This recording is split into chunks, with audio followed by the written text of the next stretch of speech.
4월 8일 수요 예배를 시작하도록 하겠습니다.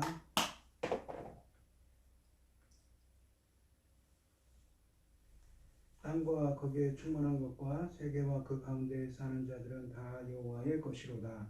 여호와께서 그 터를 바다 위에 세우시며 강물 위에 건설하셨도다. 여호와의 산에 오를 자가 누구며 그의 거룩한 곳에 설 자가 누구인가? 곧 손이 깨끗하며 마음이 청결하며 뜻을 허탄한 데 두지 아니하며 거짓 맹세하지 아니하는 자로다. 그는 여호와께 복을 받고 구원의 하나님께 의를 얻으리니 이는 여호와를 찾는 족속이요 야곱의 하나님의 얼굴을 구하는 자로다. 아멘. 참 감사하신 하나님, 저희들을 창세전에 특정하시고 여기까지 인도해 주셔서 감사를 드립니다. 오늘 예배 가운데 임재하여 주시고 이 예배가 신령과 진정으로 드려지는 예배가 되게 하여 주시옵소서. 이 모든 말씀 거룩하신 예수님 이름으로 기도합니다. 아멘. 사도신경 하심으로 신앙 고백하시겠습니다.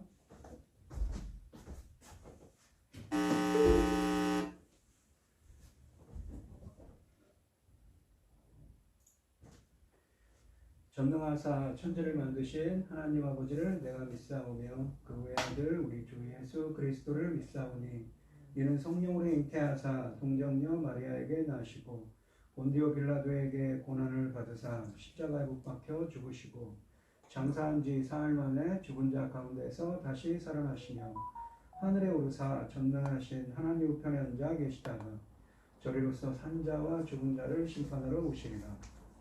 성령을 믿사오며 거룩한 공예와 성도가 서로 교통하는 것과 죄를 사하여 주시는 것과 몸이 다시 사는 것과 영원히 사는 것을 믿사옵나이다. 아멘. 찬송가 286장입니다. 주 예수님 내 맘에 오사 날 붙들어 주시고 내 마음에 새 힘을 주사 늘 기쁘게 하소서. 사랑의 주 사랑의 주 내 마음속에 찾아오사 내 모든 죄 사하시고 내 상한 맘 고치소서. 주 예수님 내 맘에 솟아 내 소원 다하시고 내 무거운 짐 맡아 주사 참 평안을 주소서. 사랑의 주 사랑의 주 내 마음속에 찾아오사 내 모든 죄 사하시고 내 상한 맘 고치소서. 주 예수님 내 맘에 오사 날 정결케 하시고 그 은혜를 내 맘에 채워 늘 충만케 하소서. 사랑의 주 사랑의 주 내 마음속에 찾아오사 내 모든 죄 사하시고 내 상한 맘 고치소서. 주 예수님 내 맘에 오사 내 길 인도하시고 주 성령을 내 맘에 채워 늘 충만케 하소서.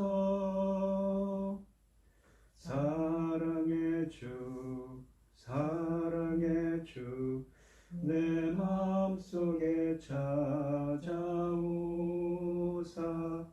내 모든 죄 사하시고 내 상한 맘 고치소서.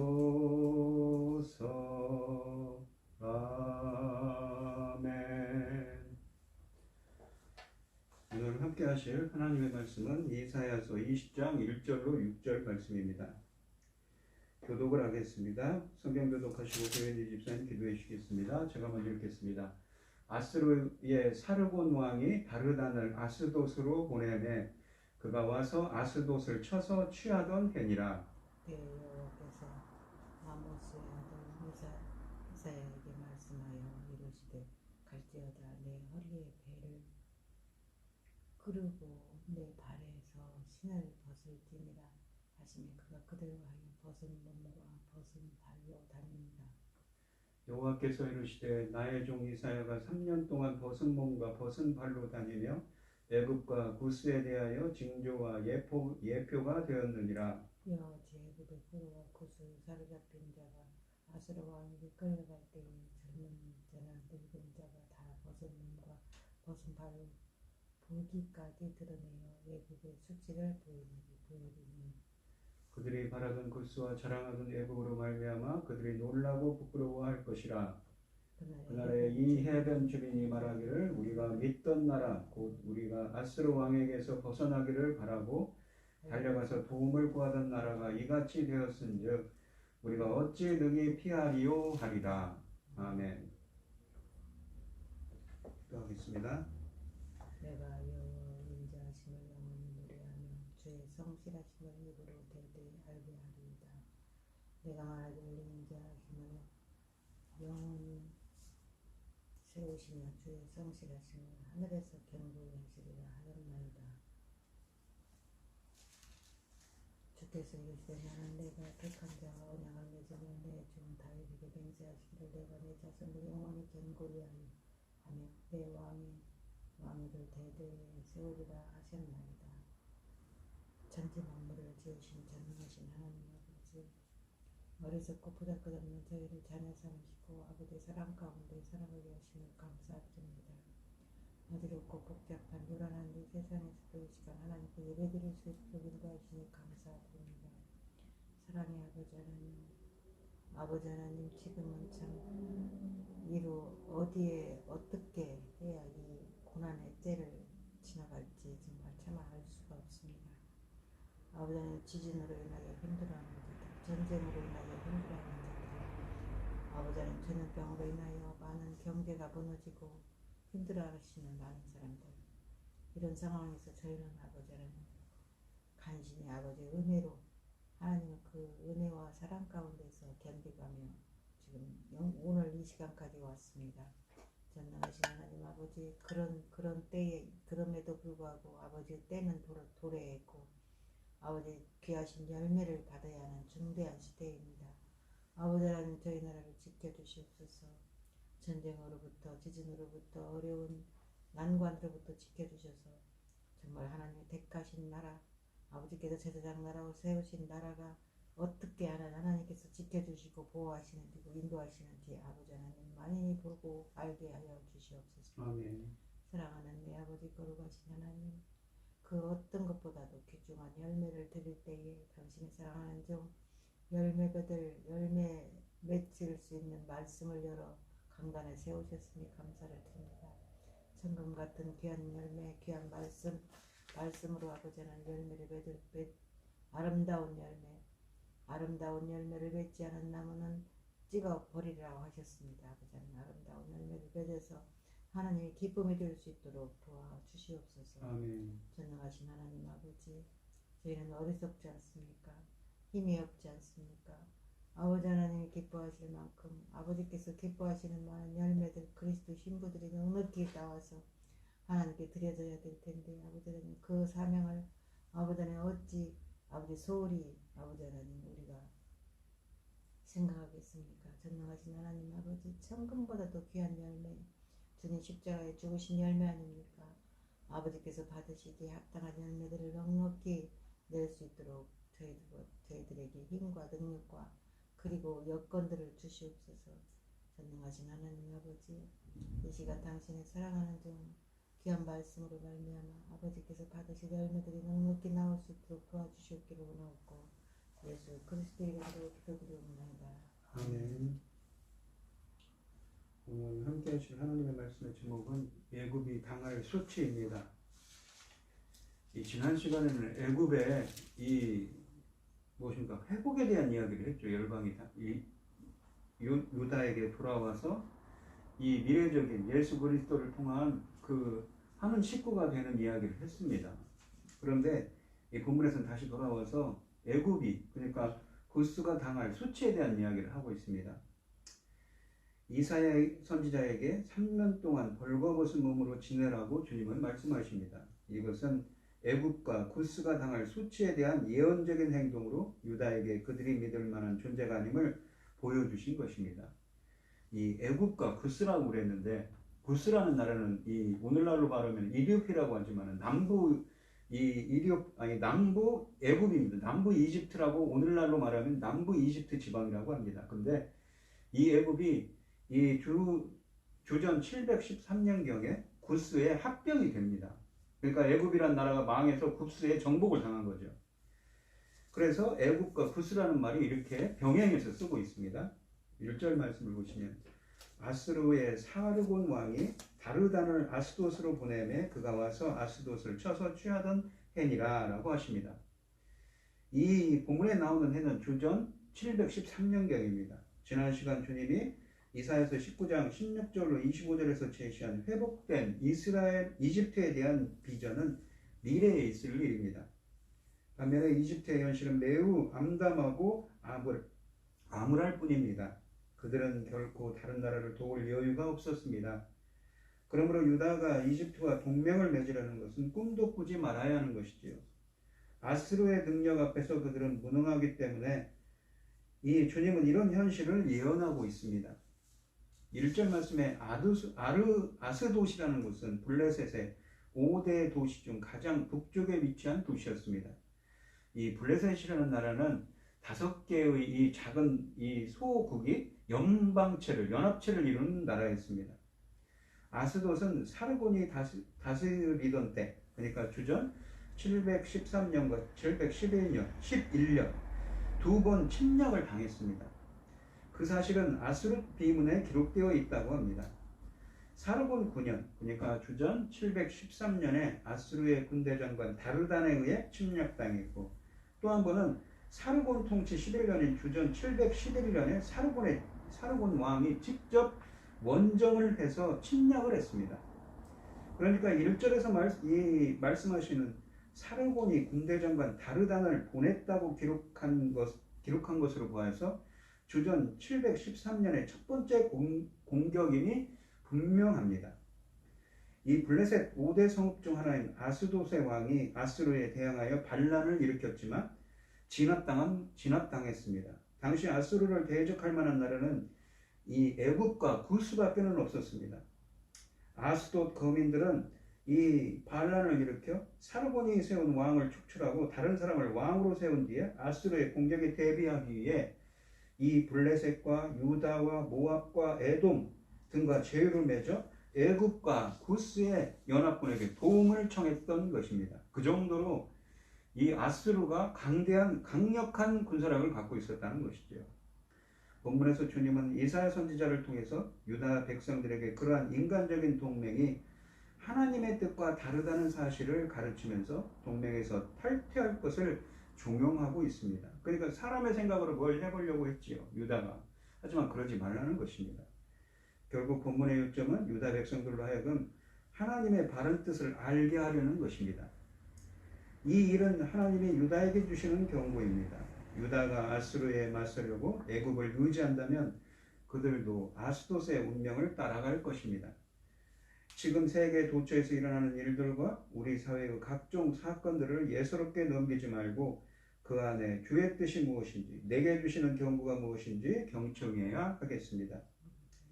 2절과 3절 말씀을 보시면 그때 여호와께서 아모스의 아들 이사야에게 말씀하여 이르시되, 그러니까 주전 713년경에 이 사르곤, 아수르의 사르곤 왕이 그 군대 장관이 다르단을 시켜서 아스돗이라는 블레셋을 친 그 해입니다.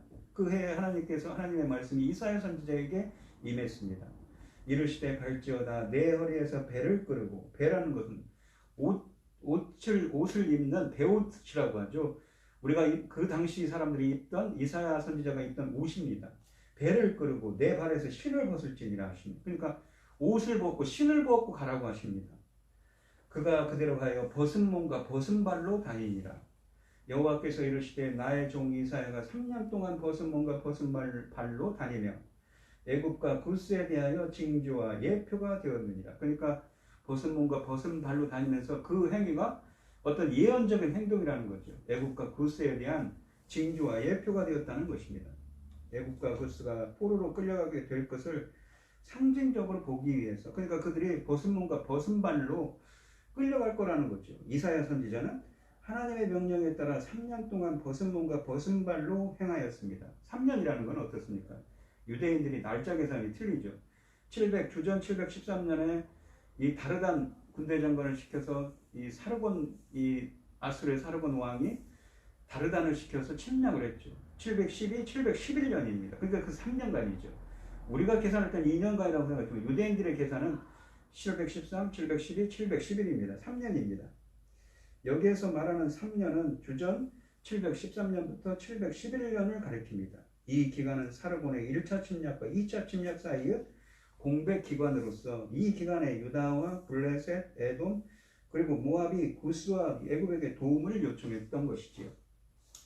이 4절 말씀을 보시면 이와 같이 애굽의 포로와 구스에 사로잡힌 자가 아스르 왕에게 끌려갈 때, 그러니까 벗은 몸과 벗은 발로 애굽과 구스 사람들이 포로가 돼서 끌려간다는 거죠. 그렇게 수치를 당한다는 이야기입니다.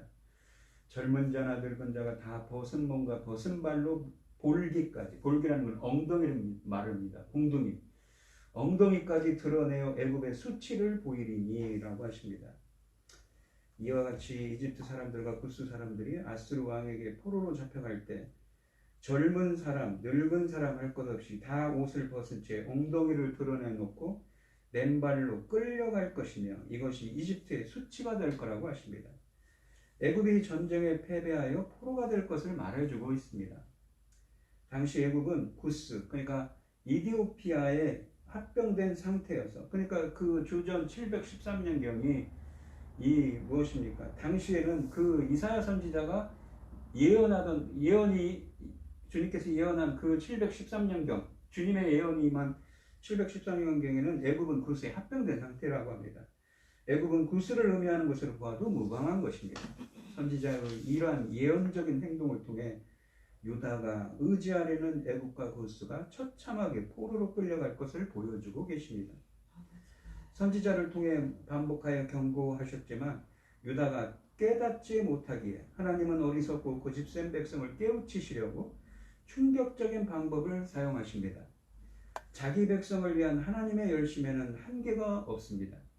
우리가 고집스럽게 버티며 자기 소견대로 우리가 보기에 옳은 대로 행하지만 하나님도 말씀을 반복해서 들려주시며 끝까지 우리를 포기하지 않으십니다. 우리들은 하나님의 열심을 이길 수 없습니다. 반드시 하나님의 뜻에 그래서 우리는 순종해야 하는 것이죠. 5절 말씀을 보시면 그들이 바라던 구스와 자랑하던 애굽으로 말미암아 그들이 놀라고 부끄러워할 것이라. 이 애굽과 구스가 벌거벗은 몸으로 아스르로 끌려가는 것을 보고, 그러니까 예언적인 이야기가 나오죠. 미래에 구스를 의지하고 이집트를 자랑하던 자들이 당황하고 부끄러워할 것이라고 하십니다. 그러니까 우리가 이사야 선지자를 이야기를 하고 있지만 이사야 선지자가 이 예언하던 시기는 주전 730년경입니다. 그러니까 그로부터 약 8년 후에 남북 이스라엘이 멸망하기 전이지요.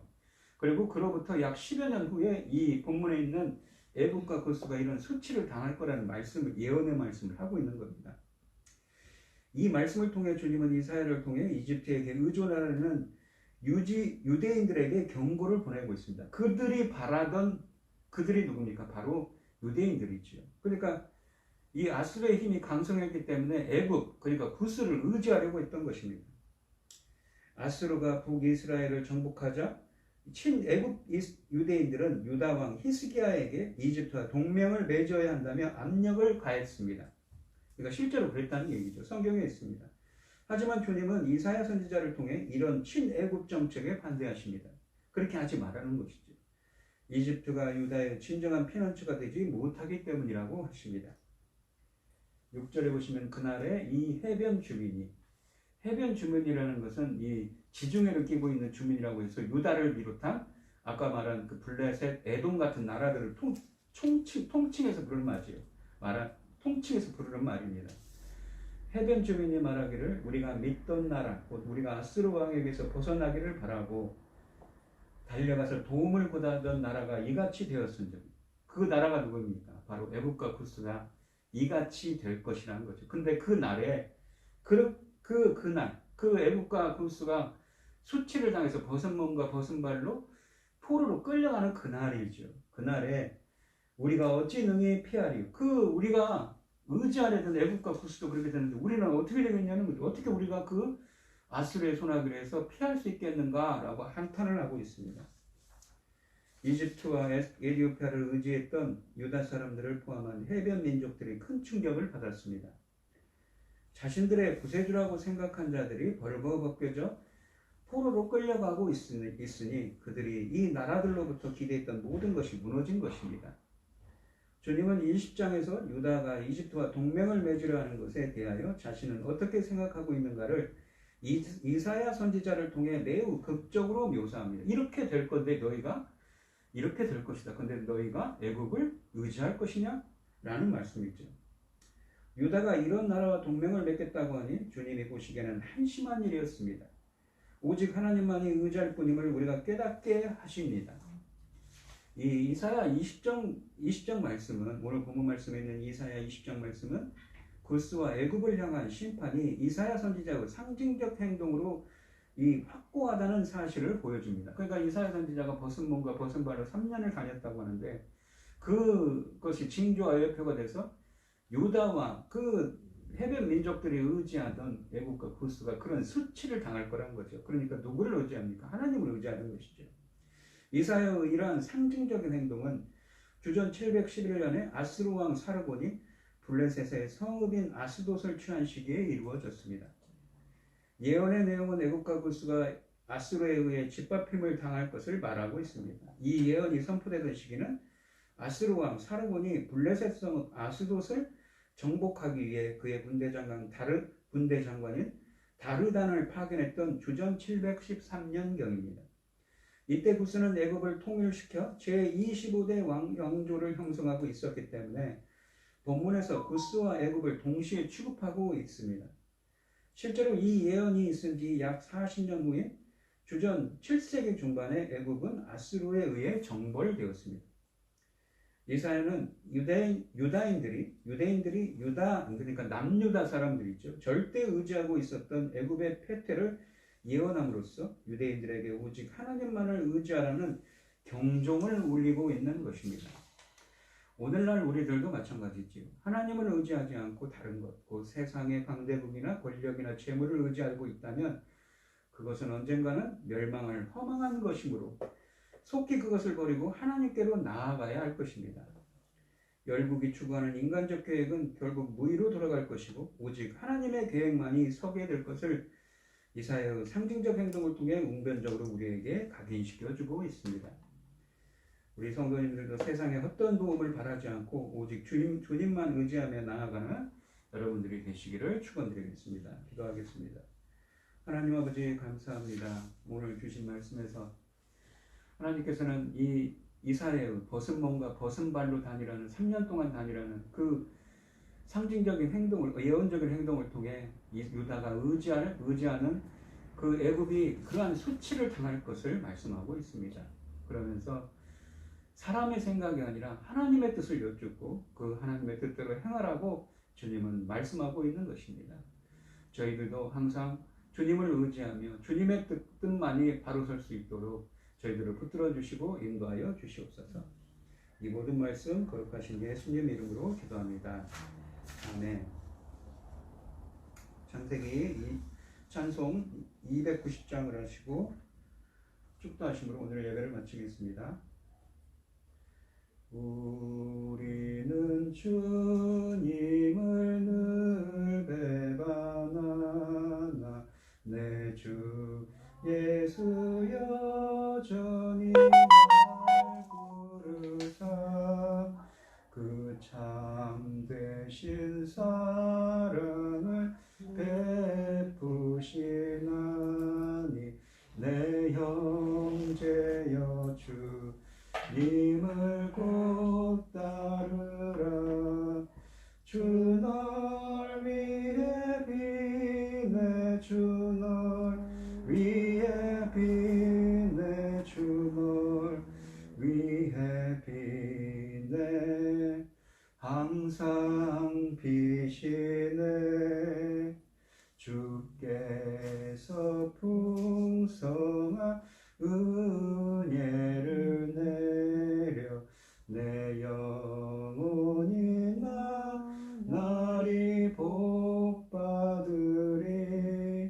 주 예수를 너희도 구주로 섬겨 곧 따르면 풍성한 복 받겠네 주 널 위해 비네 주 널 위해 비네 주 널 위해 비네 항상 비시네 무거운 짐 지고 애타는 인생 주 예수께 돌아와 곧 쉬어라 내 주 예수 너희를 돌보실 때에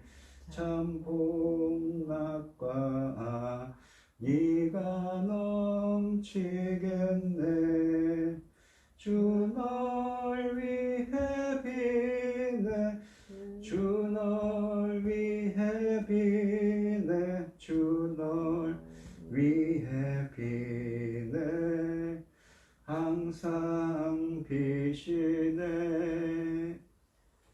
아멘. 기도하겠습니다. 이제는 주 예수 그리스도의 은혜와 하나님의 극진하신 사랑과 성령의 교통하심이 성도들 머리 위에 이제로부터 영원히 함께 있을지어다. 아멘.